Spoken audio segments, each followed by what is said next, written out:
Yo, e que é pessoal, que fala o Rui e hoje estamos a revisitar o The Surge.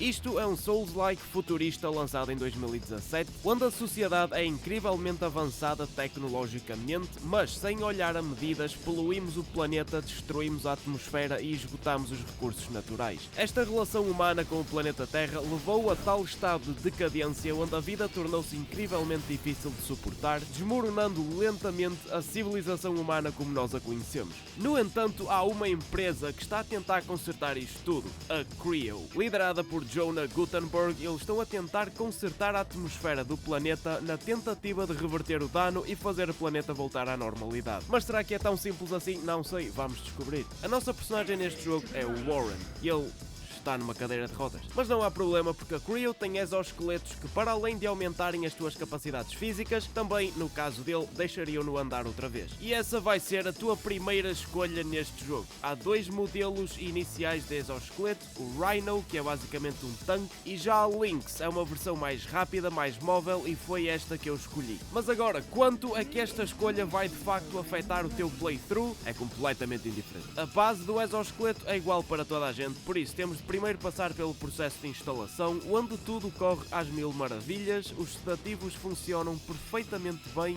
e o Warren tem uma das experiências mais tranquilas da sua vida. Olhem só para aquela cara de satisfação. Depois de uma experiência tão relaxante, acordamos finalmente no exterior das instalações e já com um robozinho agora a tentar-me roubar uma perna do exoesqueleto. Meu, larga-me, caralho!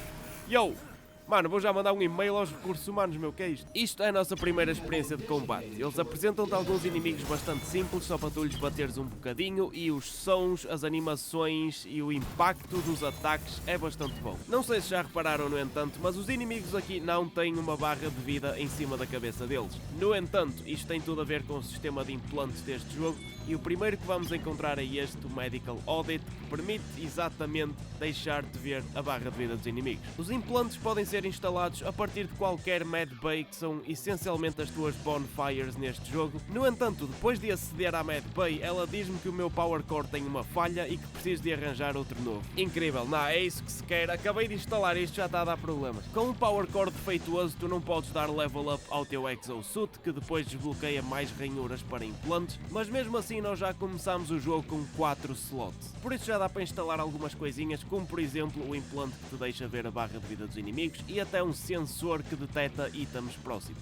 Após sair da medbay, uma mulher estranha contacta a estação de operações. Obviamente tentei obter ajuda, mas ela estava tão confusa quanto eu. Bem, se calhar não tanto quanto eu depois de reganhar consciência no meio de um deserto. Ela confirma que de facto algo de anómalo se está a passar nas instalações da Creo e se quisermos chegar ao fundo da questão, vamos ter que entrar de novo nas instalações e falar com alguém da administração. Além disso, esta fábrica é enorme e há muita gente que pode precisar de ajuda. Eu pessoalmente, depois deste fantástico primeiro dia de trabalho, já só queria ir para casa, mas tudo bem, vamos lá fazer um esforço. Mas antes de mais nada, preciso trocar o meu power core e acabei por me cruzar com este jovem à entrada deste armazém, que por feliz coincidência já não estava a precisar do dele.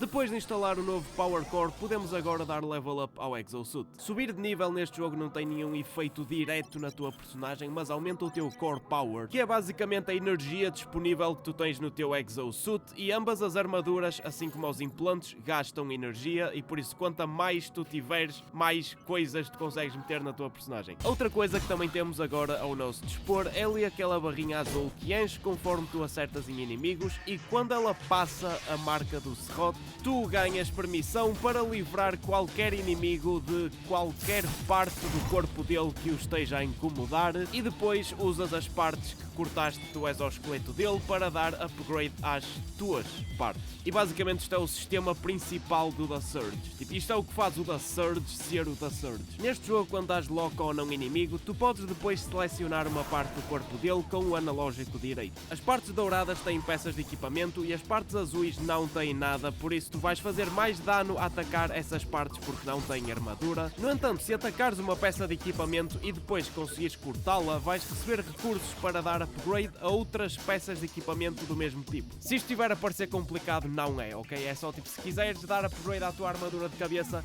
cortas mais cabeças, e se quiseres dar upgrade à tua armadura de braços, cortas mais braços. Além disso, sempre que cortas uma peça pela primeira vez, tu ficas com o esquemático dessa peça e depois podes ir à estação de operações mais próxima e utilizar o fabricador, e é aqui onde dás craft a armaduras ou upgrade a armaduras que tu já tens. Honestamente, isto é um sistema super fixe e todas as categorias de armas diferentes têm animações diferentes para as diferentes partes do corpo.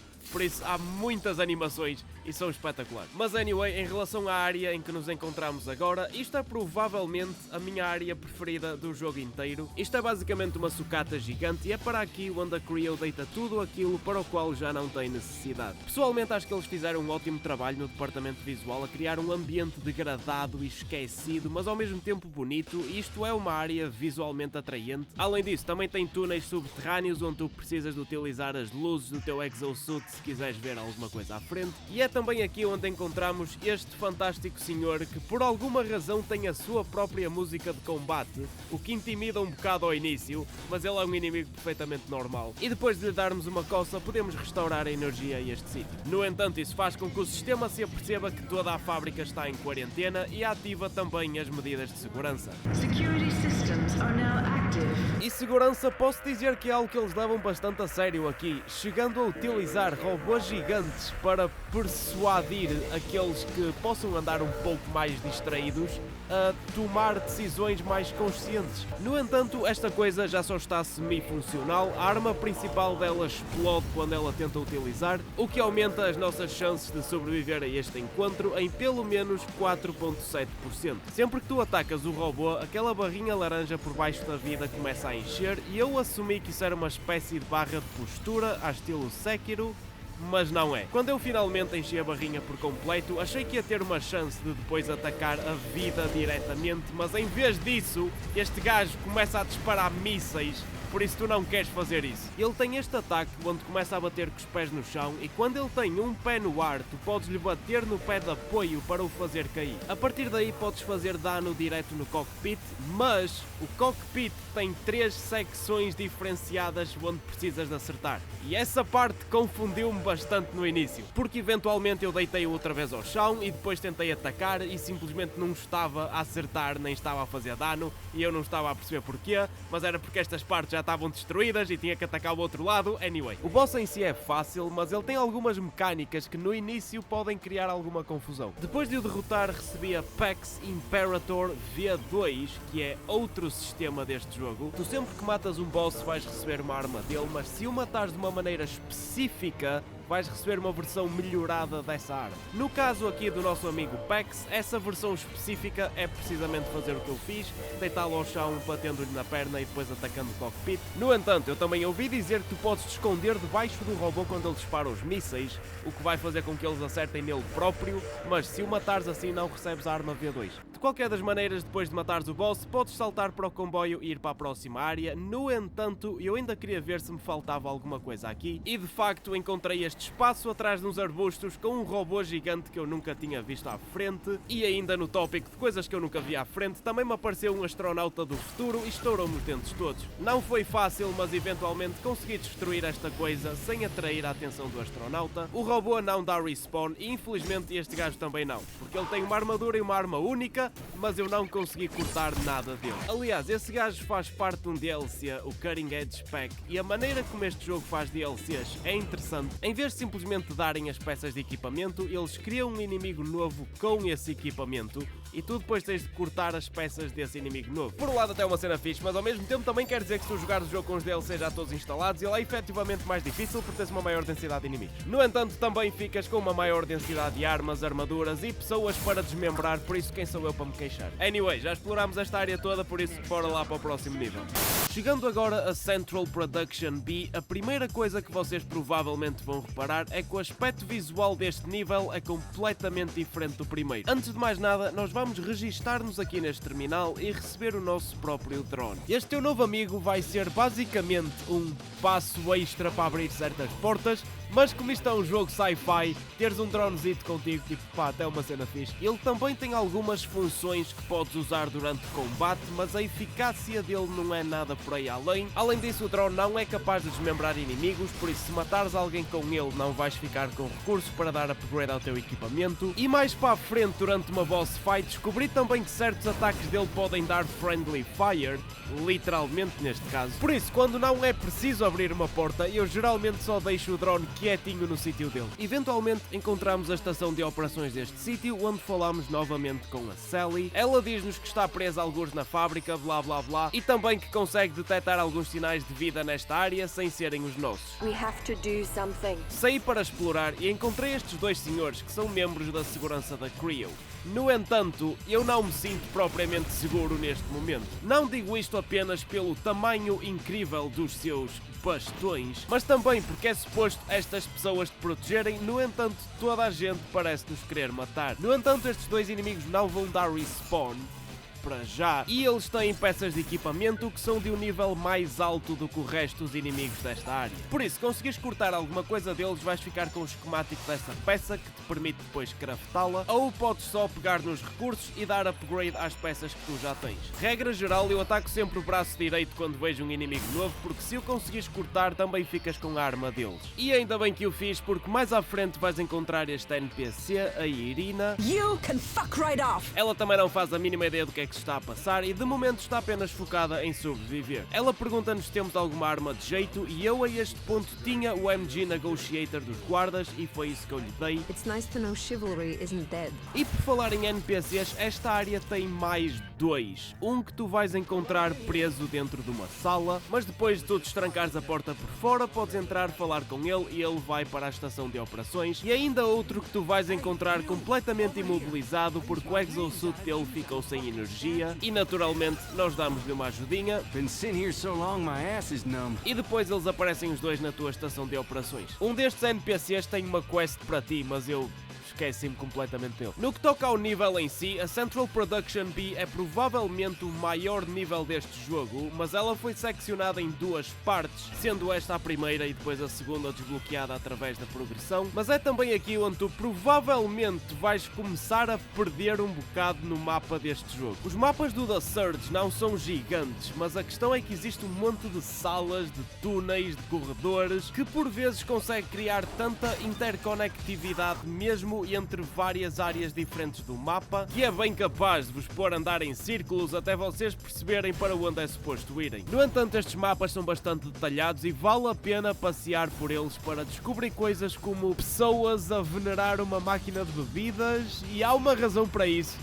Vocês vão descobrir qual é mais tarde. E já agora, por falar em descobertas, este jogo tem um Photo Mode ao qual tu só podes aceder carregando no Start quando o jogo está em câmara lenta devido a uma execução. É a única altura em que tu podes carregar no Start e entrar em Photo Mode. Não existe mais nenhum botão, nem nenhum menu, nem nada disso. E obviamente isto não é uma cena que afeta o teu gameplay, mas de certeza que muita gente passou o jogo inteiro sem saber que isto era uma coisa que podiam fazer. Eventualmente cheguei à zona da reciclagem e encontrei outra daquelas máquinas enormes. Estes inimigos ainda são um pouco complicados no início e quando eles te acertam fazem imenso dano. Mas felizmente o moveset deles não é muito complicado de perceber e depois torna-se muito mais fácil controlar a luta. No entanto, o que pode ser difícil de perceber é que este botão abre esta porta cá em baixo. E eu definitivamente não dei pelo menos 5 voltas a esta área antes de me aperceber disso. Agora, se tu seguires sempre em frente por este caminho, ele vai dar a um boss.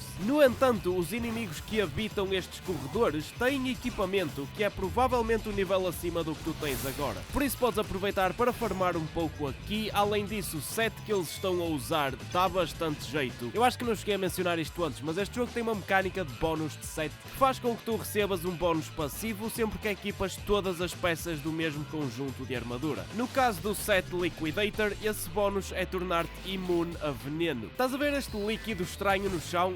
Pronto, isso faz dano de veneno. Além disso, também aumenta a tua resistência elemental e é só um bom set para se ter e vai-te dar bastante jeito em algumas áreas. Agora, chegando ao boss final deste nível, este gajo ainda me deu alguns problemas no início. A maioria das boss fights neste jogo não funcionam bem como no Dark Souls.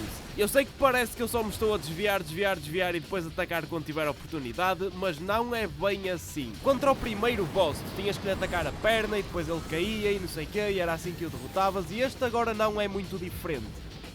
Quer dizer, vá, por acaso é bastante diferente, mas é a mesma filosofia. A questão aqui é que os bosses têm quase sempre um truque e as batalhas parecem esquematizadas para funcionar de uma certa maneira. Cabe-te a ti descobrir qual é essa maneira. Neste caso, tu queres esperar por este ataque e depois fazes dano na perna. Se ele fizer outra coisa qualquer que não seja isto, só afasta-te dele. Depois de lhe conseguires partir 3 pernas, ele passa para a segunda fase onde voa a tempo inteiro e tu tens que lhe fazer dano nesta câmara que é basicamente a cabeça do robô. Durante esta fase já tens de calcular um bocado melhor quando é que podes e não podes atacar. No entanto, se te conseguires posicionar por baixo dele quando ele está a usar os 2 lança-chamas, não há nada que ele consiga fazer em relação a isso. Depois deste boss vamos encontrar 2 coisas. Uma porta gigante que o meu drone não consegue abrir e diz-me que precisa de um Botex Power Cord, e mais uma estação com um comboio à nossa espera. Visto que eu não consigo abrir a porta, vamos para o comboio.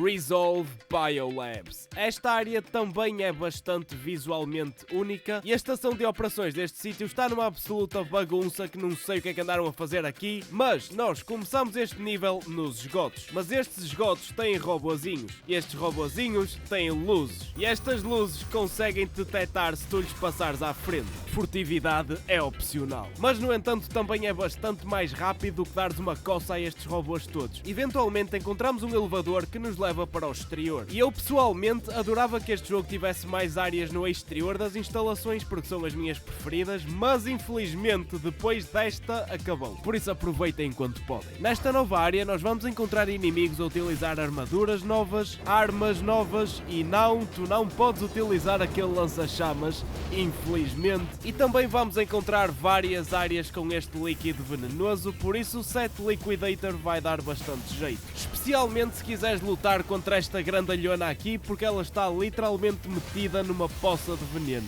Já agora, estas máquinas são todas completamente opcionais. Tu não tens que as destruir, mas o jogo vai-te recompensar se tu o fizeres. Visualmente esta área é absolutamente linda, eu adoro o aspecto árido e seco devido ao sol intenso. As estufas são naturalmente mais escuras, têm uma palete mais fria e depois utilizam também assim umas luzes todas psicadélicas, o que fica bastante fixe. Também vais encontrar um buraco no canto do mapa que te vai levar para os laboratórios subterrâneos. Há bastante variedade visual numa área relativamente pequena do jogo, mas é sempre uma coisa que eu aprecio. Mas algo que eu não aprecio é ver sobreviventes a serem atacados por 2 malucos com lança-chamas. Fuck you! You hear me? Por isso vi-me forçado a intervir e a dar uma coça a estes 2 fantásticos senhores, que as almas deles descansem em paz. Depois disso ela abre a porta e deixa-nos entrar. I'm sorry. I didn't even thank you. Ela é uma ex-pesquisadora da Creo, mas que já não está oficialmente a trabalhar para eles. No entanto, parece bastante preocupada com toda esta situação e entrega-nos uma pen e pede-nos para entregar especificamente ao Bonham ou ao Fox, que são ambos membros da direção. E depois também nos deixa ficar com o Botex Power Core dela e nós instalamos isso no nosso drone. E até aqui o jogo foi bastante divertido, mas agora começam a surgir alguns problemas. No primeiro nível nós matámos um boss e depois apanhámos um comboio para a próxima área. No segundo nível tu matas um boss e depois apanhas um comboio para a próxima área. No entanto, esta área não tem um boss e tu tens que simplesmente voltar para trás pelo mesmo comboio por onde vieste. No entanto, antes de eu me aperceber disso, eu dei tipo 1001 voltas a este nível, porque eu estava sempre com aquela sensação que alguma coisa está aqui a faltar. Tu a este ponto já estás um bocadinho condicionado àquela estrutura de passares pela área, depois tens um boss e depois um comboio para a próxima, mas esta não funciona assim. Aliás, eu antes de sair desta área, eu fui procurar um walkthrough à net,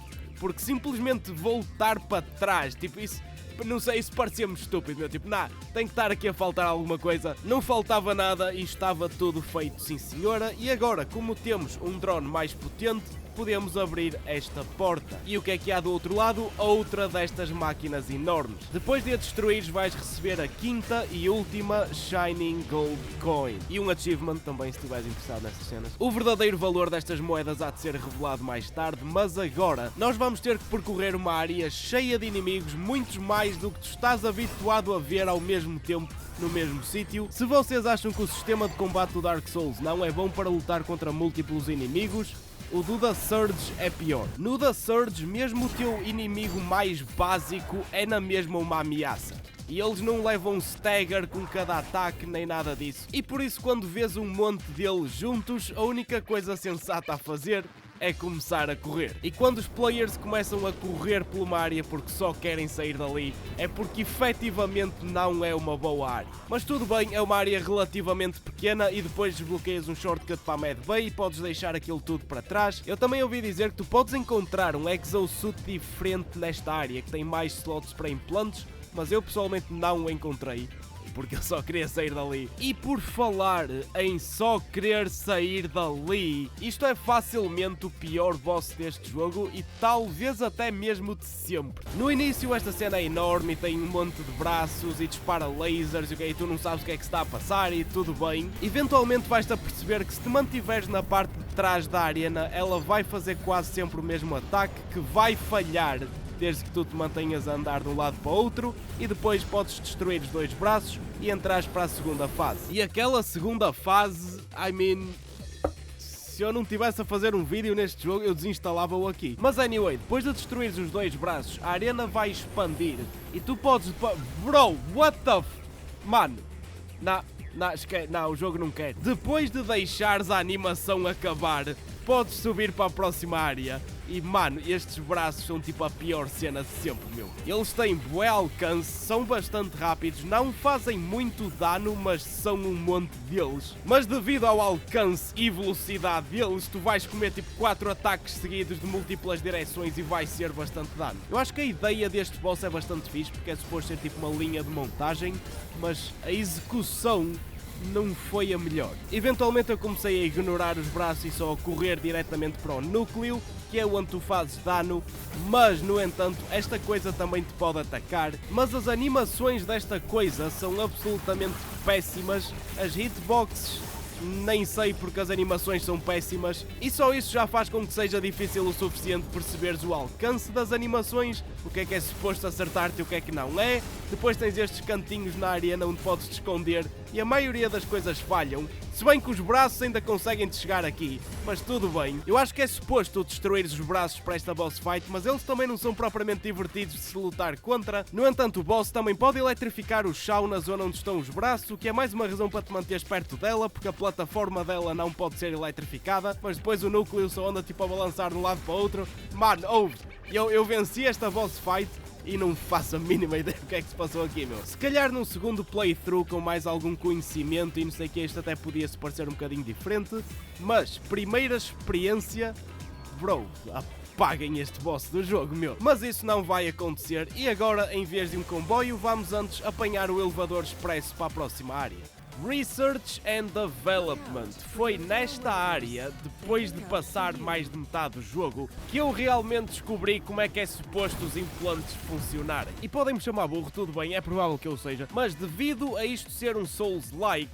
e no Dark Souls tu não podes equipar mais do que um anel do mesmo tipo, o meu cérebro automaticamente correlacionou os implantes com os anéis e eles dão-te buffs, melhoram habilidades da tua personagem, etc. É basicamente a mesma coisa, e assumi automaticamente na minha cabeça que tu não pudesses utilizar dois implantes iguais, a não ser talvez se fossem de níveis diferentes, mas não é bem assim. Tu podes meter literalmente o que tu quiseres na tua personagem desde que tenhas core power suficiente. No início do jogo tu encontras um monte de implantes diferentes e também só tens para aí 4 slots onde os meter, por isso facilmente preenches aquilo tudo sem repetir nada, e também como a dificuldade a esse ponto não é nada por aí além, tu provavelmente nem sequer pensas muito sobre os teus implantes. Eu pessoalmente estava mais preocupado em dar upgrade ao meu core power e às minhas armas e armaduras. E o jogo dando-te a opção de vender implantes em troca de tech scrap, e eu fiz isso à maioria dos meus repetidos. Mal sabia eu que ia pagar por isso mais tarde. Mas agora aqui na área de Research and Development tu vais começar a encontrar uma maior densidade de inimigos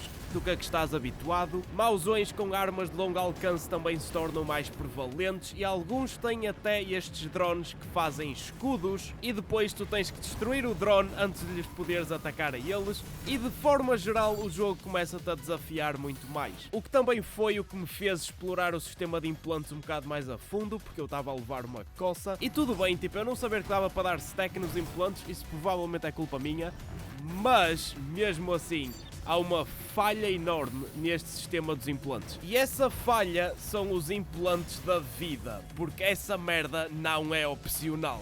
Ou aliás, é se tu quiseres levar o one shot a torto e a direito. Eu a este ponto estava a utilizar alguns implantes do estilo fazer os meus ataques gerarem mais energia, fazer com que os desmembramentos também me curem um bocado de vida, e devido ao playstyle rápido que eu gosto, também tinha um implante para aumentar a minha stamina. Mas, no entanto, mais uma vez, no que toca aos teus implantes de vida, tu tens que basicamente colecioná-los na tua personagem. Tu a este ponto já devias ter pelo menos tipo uns 3 ou 4 Vital Boosts V3, porque senão vais levar um dano insano de toda a gente. Tu neste jogo começas com uma quantidade decente de stamina e de energia, e são dois recursos que não precisam de grandes melhorias. No entanto, para além dos upgrades à tua armadura, a tua vida também é algo que precisa de ir aumentando conforme os inimigos vão fazendo mais dano. E ênfase no precisa. E eles fizeram este sistema onde tratam tudo da mesma maneira, mas há certas coisas aqui que são bem mais importantes do que outras e deviam ser diferenciadas. Neste caso, acho que faria muito mais sentido se a tua vida simplesmente aumentasse com o teu core power, e assim já ias tendo um aumento gradual ao longo do jogo. Mas inconsistências técnicas à parte, neste nível também vais encontrar um laboratório cheio de robôs assassinos que são também capazes de sobreviver a um desmembramento, e se tu lhe cortares a cabeça ou um braço, eles simplesmente param de utilizar essa parte, mas se lhe cortares o corpo ou uma perna, eles caem para o chão e depois atacam-te a partir do chão, e tens na mesma que os matar. Por isso estes gajos têm sempre 2 vidas. E outra coisa que vais encontrar neste laboratório é o Dr. Gene Barrett, e foi ele que criou estes robôs, transferindo consciências humanas para dentro de uma estrutura robótica, se bem que o estado atual delas é no mínimo questionável. E depois ele dá-te aquele diálogo de como a espécie humana é fraca e precisa de se evoluir e adaptar para viver no paraíso que o projeto Utopia vai trazer e blá blá blá. No entanto, eu não apreciei muito esse tipo de conversa e por isso matei-o. No entanto, também já me disseram que se tu não o matares, podes voltar aqui mais tarde e ele vai se ter transformado num destes robôs também, mas vai ter uma arma única que por acaso é bastante forte. A este ponto, se calhar alguns de vocês começam-se a perguntar o que raio é que se está a passar dentro desta empresa. E é muito simples. Quer dizer, mais ou menos. A Creo desenvolveu o Project Resolve para reformar a atmosfera e salvar o planeta. A pessoa responsável pelo projeto era a doutora Melissa Chavez, que nós encontramos nos Biolabs, e o método consistia em enviar vários rockets para a estratosfera, onde eles depois explodiam e espalhavam os químicos que ajudariam a reconstruir a barreira natural do nosso planeta. No entanto, isto era um processo que ainda ia demorar algum tempo e custava bastante dinheiro. Além disso, mais tarde a taxa de doenças e deficiências na população começou a aumentar e surgiram rumores sobre ser por culpa dos químicos na atmosfera. A Creo obviamente tentou negar tudo e dizer que as duas coisas não estavam correlacionadas, e não foi por mal, porque não era suposto funcionar assim. A ciência batia certo, mas depois na prática e em maior escala acabou por se comprovar que de facto eram os químicos que eles estavam a usar que estavam a criar problemas na população. Depois disso, eles despediram logo a doutora Chavez e o Dr. Gene Barrett entrou logo em cena com uma ideia bem mais eficiente: o projeto Utopia. Ele sugeriu utilizar o que já tinham do Project Resolve, mas utilizando nanites para espalhar os químicos na atmosfera faria isto tudo muito mais rápido, descendo a contagem total de rockets necessários apenas para 1. Além disso, devido à eficácia extrema destes robôs, a maioria das pessoas não iria sobreviver ao aumento da densidade química no ar, o que também faria com que eles resolvessem os problemas da sobrepopulação, e com o tempo os químicos no ar também acabariam por desaparecer. Por isso, isto foi muito rapidamente de estamos a tentar ajudar a humanidade para um vamos brincar de Deus e decidir o que é melhor para o planeta inteiro. E a parte mais assustadora é que eles têm de facto o poder e a tecnologia para fazerem isso. Entretanto, o Dr. Gene Barrett também tinha o seu projeto Homo Machinalis, que consistia em transferir consciências humanas para dentro de robôs, que tornaria também possível que mais pessoas conseguissem habitar dentro de um planeta quimicamente poluído, isto é, desde que aceitasses tornar-te um robô, mas nunca é bem claro no jogo se este projeto dele é de facto algo oficial ou algo que ele estava a tentar esconder. Eu assumo que o quadro da direção provavelmente não sabia bem no que é que ele estava a trabalhar, mas no entanto ele, insano como é, sabia muito bem o que estava a fazer quando deu a ideia do projeto Utopia. Aliás, pessoal a bater mal da cabeça é o que menos falta dentro desta empresa. Dentro da Mad Bay deste sítio vais encontrar este NPC que te vai pedir para encontrar a menina dele, que parece que está a falar tipo de uma filha ou alguma coisa assim. Please, Maddie is all I have. E depois de pôres a tua vida em risco à procura dessa criança, quando chegas ao escritório dele apercebes-te de que ele estava a falar de um robô que lhe chama de pai. O que já é bastante estranho, mas é ainda mais estranho o facto de ele teve de conscientemente programar o robô para funcionar daquela maneira. Claramente este gajo tem alguns problemas que precisa de resolver, mas também é seguro dizer que muita gente nesta fábrica já perdeu um bocado o contacto com a realidade. I missed you so much, Petal. Mas anyway, depois daquela confusão toda no laboratório do Dr. Gene Barrett, a segurança decide que se calhar está na hora de começarem a fazer o trabalho deles. Por isso agora vais encontrar muitos mais destes inimigos e podes aproveitar para cortar as peças que te faltam da armadura deles. Depois disso vamos passar por esta porta que nos vai levar de volta para Central Production B. Lembram-se desta área? Sim, isto é a zona com o culto da máquina de bebidas e é aqui onde tu podes usar as 5 Shining Gold Coins que apanhaste daquelas máquinas gigantes. Após interagires aqui com o vendedor automático, vai-se abrir uma porta ao seu lado, revelando um compartimento secreto com uma das melhores armaduras do jogo, a armadura do Iron Mouse. Ao contrário do que tu estás habituado neste jogo, esta armadura só pode ser utilizada como um set inteiro. No entanto, ela não gasta energia e por isso dá-te muita mais flexibilidade para meteres ainda mais implantes na tua personagem. No entanto, isso não quer dizer que ela seja a melhor opção para tudo, porque ela basicamente não tem defesa elemental. No entanto, tu precisas desta armadura para um achievement no DLC, que é bastante bom por acaso, mas vamos deixar o DLC para um vídeo à parte.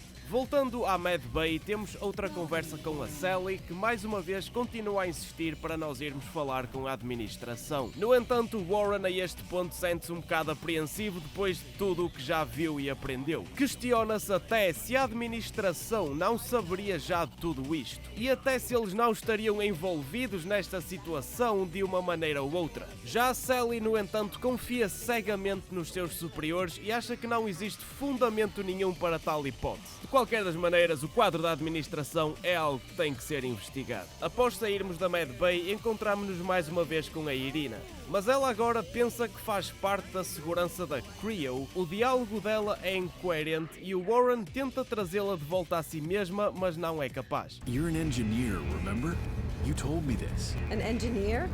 I can barely tighten the screw. O estado mental dela parece estar a degradar e eventualmente ela irá se transformar num simples corpo vazio, inconsciente das suas ações, tal como todos os outros inimigos neste jogo. E isso é tudo muito triste, mas neste momento nós temos uma missão para completar. A Sally disse-nos que devido à fábrica estar em quarentena, só existe um caminho para o andar da administração, que é precisamente através da sede de segurança. Por isso, se quisermos falar com quem quer que seja, temos de primeiro rastejar pela Toca do Lobo. Fabulous.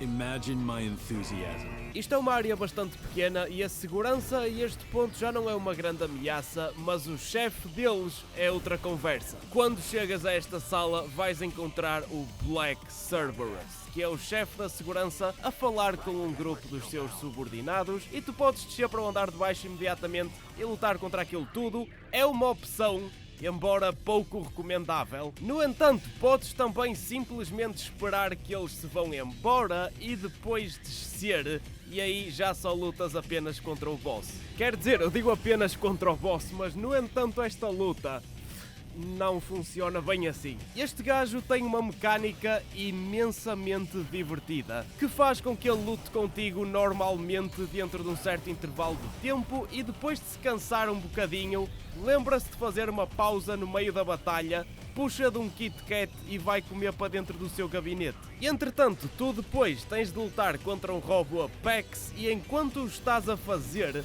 ele está lá dentro a recuperar vida. De qualquer maneira, se a RNG for decente e ele fizer os ataques que tu queres, tu consegues destruir uma coisa destas num tempo decente e podes finalmente continuar a tua batalha com o Black Cerberus sem ele recuperar grande vida. Isto é, até ele se cansar outra vez, manda outro robô para fazer o trabalho dele e tu tens que o destruir outra vez enquanto ele recupera a vida dentro do gabinete impenetrável dele.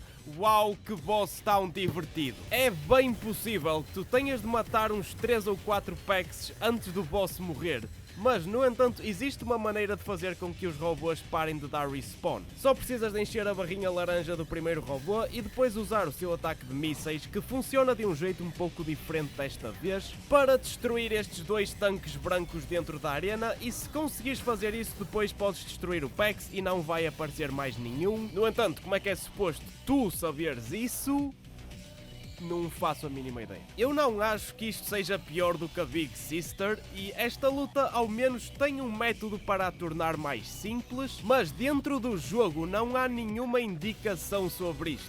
É algo super obscuro e cria uma diferença tão grande na luta que eu pessoalmente classifico simplesmente como mau design. Isto é uma daquelas situações que é tipo, depois de saberes, sabes, porque ou viste um vídeo no YouTube ou alguma cena assim. Além disso, Black Cerberus nem é muito difícil, mas se não souberes o truque dos tanques, tu vais ter de lutar contra uns 3 ou 4 packs antes de o matar, o que torna este boss incrivelmente chato. Mas anyway, se lhe cortares o braço direito, podes ficar com a versão V2 da arma dele, mas eu pessoalmente estava a mirar para a cabeça porque os combos das tuas armas mudam dependendo da parte do corpo que estás a atacar, de maneira a acertar melhor nessa parte, o que eu por acaso não posso dizer que aprecio. Por razões de consistência, preferia que o combo da minha arma se mantivesse sempre o mesmo, mas neste caso o moveset alto do Steph deu mais jeito e por isso era o que eu estava a usar. Depois de venceres o boss, podes voltar para a Med Bay e desbloquear o Exosuit da segurança, que te permite instalar muitos mais implantes e também nos garante as credenciais para aceder a portas que não podíamos antes. E assim chegamos ao Fórum Executivo, uma zona que contém vários inimigos com armaduras pesadas e que se não tiveres cuidado com o que estás a fazer, vais facilmente ficar rodeado por um monte de guardas e eles não têm medo de utilizar força bruta. Aliás, eu até acreditaria que eles são pagos para isso, do jeito que eu fui tratado neste sítio. Nesta área também vais encontrar uma personagem sobre o qual eu não falei muito, mas se jogares o jogo vais de certeza reconhecer o porta-voz da Creo, Don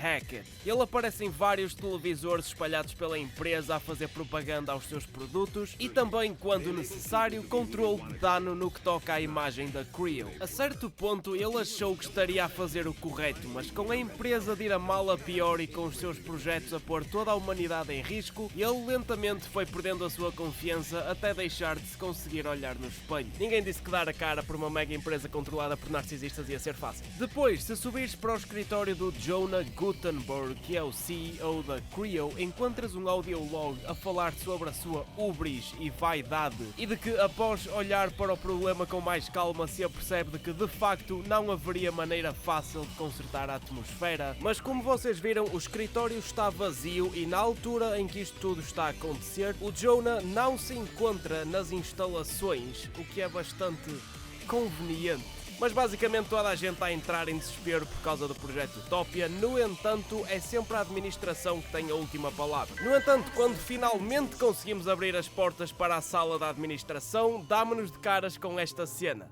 E eles estão todos mortos. Quer dizer, todos excepto esta pessoa que aparentemente esteve a sofrer o tempo todo e ele ainda pode fazer a diferença. Resuscitate. 3, 2, 1, charge. No! This can't be happening.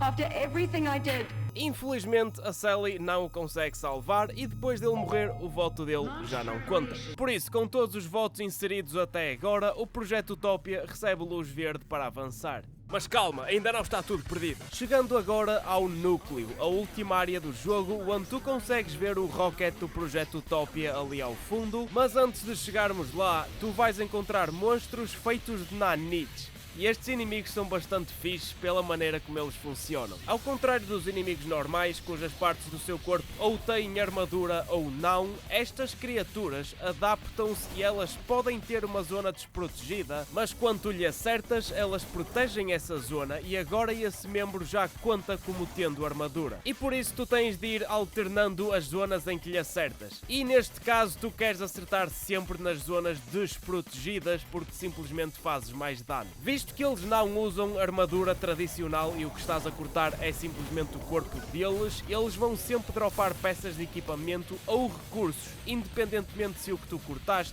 estava protegido ou desprotegido. No entanto, eles têm alguns ataques que podem ser um problema, incluindo este Beyblade que, se te prender contra uma parede ou algo do género, provavelmente vai-te matar. E por falar em monstros de nanites, também vais encontrar estes slimes gigantes que são absolutamente péssimos de lutar, pior inimigo do jogo, mas felizmente o jogo não te obriga a matar nenhum, o que é fantástico porque eu não matei nenhum, simplesmente evitei-os a todos. No entanto, estes gajos obviamente não são só uma dor de cabeça a curto alcance, mas a longo também.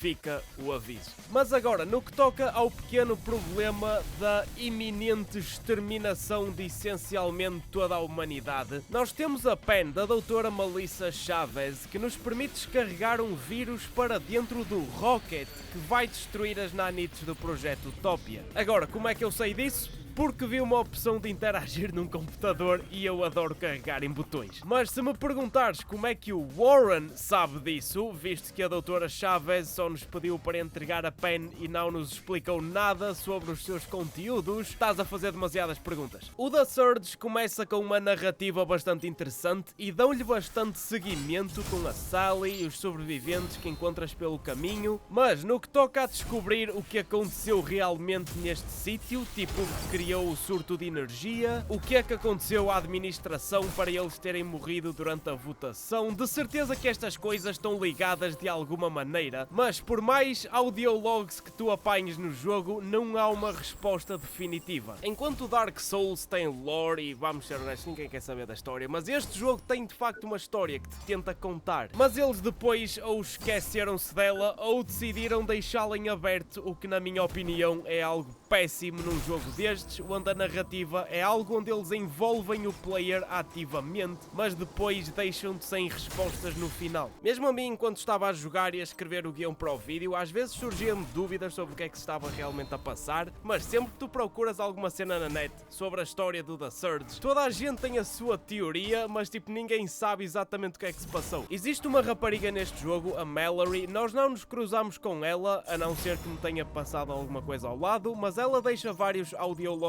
pelo caminho e ela chegou à Creo um pouco antes do Warren e as histórias dos dois são incrivelmente semelhantes, tirando a parte em que a Mallory não queria fazer o que a Sally lhe dizia e eventualmente a Sally, que é uma AI criada para servir à administração, desligou o power core dela e essencialmente matou-a porque se ela não ia ajudar, então a empresa estaria simplesmente a desperdiçar energia com ela. Eu achei por bem partilhar esta história só por causa de alguns de vocês estarem a pensar que a Sally é muito boazinha e não sei o que, tipo, nah, mano, é um Souls-like, ninguém é inocente. Depois, há também alguns audiologs que sugerem que a administração já poderia estar morta antes disto tudo sequer acontecer e que não foi nenhum surto que os matou. Também há quem ache que o surto foi criado por alguém com poder na empresa devido ao fórum executivo estar muito limpo e direitinho. Também, quando chegas ao quadro da administração, a Sally diz que a Surge aconteceu depois dela ter feito o reboot a alguma coisa, mas no entanto isso não é algo muito conclusivo porque certamente ela não estava à espera que isso acontecesse. A minha teoria pessoal é que foi o Jonah que criou as condições necessárias para haver o surto devido à sua ausência e depois quando a Sally desse reboot à net aquilo queimava tudo. Isto sendo uma empresa e tendo não só o quadro administrativo mas também certamente investidores e até mesmo o público a criar pressão, eu acredito que ele possa se ter sentido um bocado encostado à parede e decidiu simplesmente apagar tudo. Porque afinal de contas, por mais extravagante que ele pudesse ser, fazer e ele não queria ser a pessoa responsável pela extinção da humanidade. Mas lá está, no que toca à história, há um monte de peças que parece que encaixam umas nas outras, mas depois há sempre algum sítio onde tu não tens informação suficiente para afirmar o que quer que seja. E eu não estou a dizer que a história não faz sentido. Apenas gostava era que alguns eventos fossem explicados de uma maneira um pouco mais clara. E se vocês se estiverem a perguntar porque é que esta última área está infestada de nanites, existe um audiolog que menciona o facto de não se conseguir deixar as nanites paradas dentro do seu contentor durante muito tempo e por isso quando a fábrica parou por completo, elas começaram a ficar irrequietas e certamente quebraram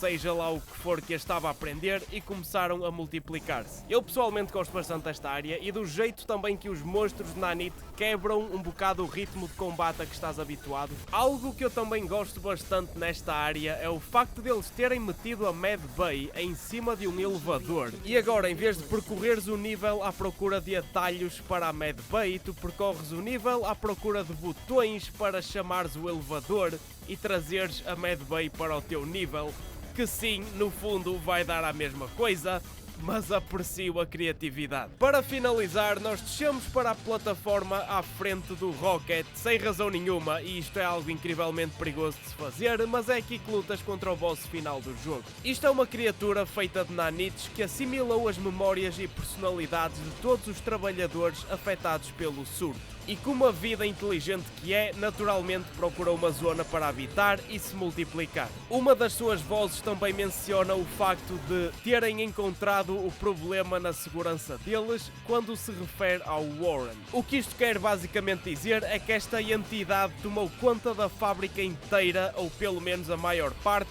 e estava a controlar as pessoas devido aos seus implantes neurais. Todos os inimigos que tu encontras estão a lutar para se defenderem, para defender a mente coletiva das nanites de ti. E sim, o surto teve definitivamente algo a ver com este pequeno acidente, mas agora se foram as nanites que criaram o surto ou não, mais uma vez, não há informação suficiente. No que toca à boss fight, na primeira fase tens de destruir as 3 patas dele, elas têm luzinhas azuis e quando as destróis ficam vermelhas. Depois de destruir as 3 patas dele, no entanto, eu tive outro daqueles momentos em que eu literalmente já não conseguia acertar no boss em mais sítio nenhum e não sabia o que fazer. Mas felizmente reparei no terminal aqui na arena e assumi que tivesse de interagir com isso, mas ele não achou muita piada. No entanto, sim, destruindo as 3 pernas e ativando o terminal, inicia a segunda fase da luta, que pode ser um problema. O monstro grande até era fixe, mas ele agora nesta forma mais ágil tem boa estabilidade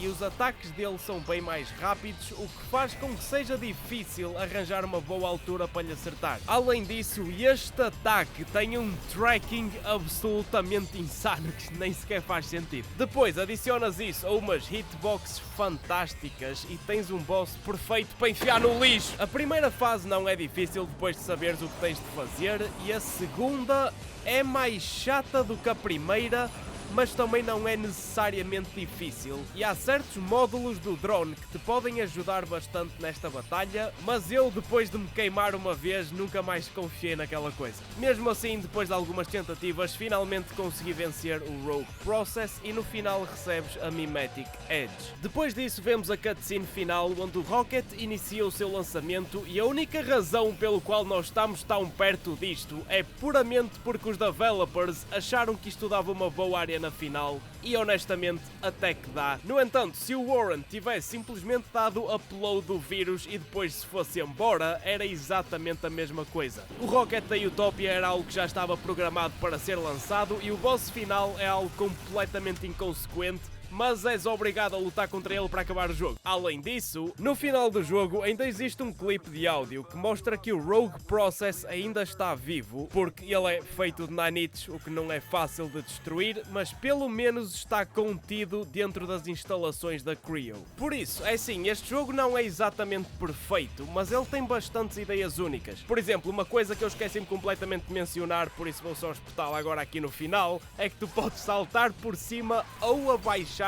de ataques e depois fazes o teu próprio contra-ataque. Isto é essencialmente um Perry, mais ou menos. Por isso, tu pensaste que isto era só Dark Souls, mas versão sci-fi, não estás completamente enganado, mas também não é bem assim. Aliás, o facto de eu tentar jogar isto como Dark Souls fez-me cometer bastantes erros no início. E embora este jogo tenha também uma ou duas, vá, se calhar 3 ou 4 coisas que eu odeio e espero nunca mais ter de as fazer outra vez, de forma geral, se nunca jogaste, acho que é uma experiência que vale a pena para quem for fã de Souls. E mesmo que não sejas, podes sempre experimentar uma coisa nova. Além disso, o setting sci-fi neste jogo é absolutamente lindo, mas anyway, espero que tenham gostado, deixem o like, subscrevam e já sabem que é o Rui. Peace!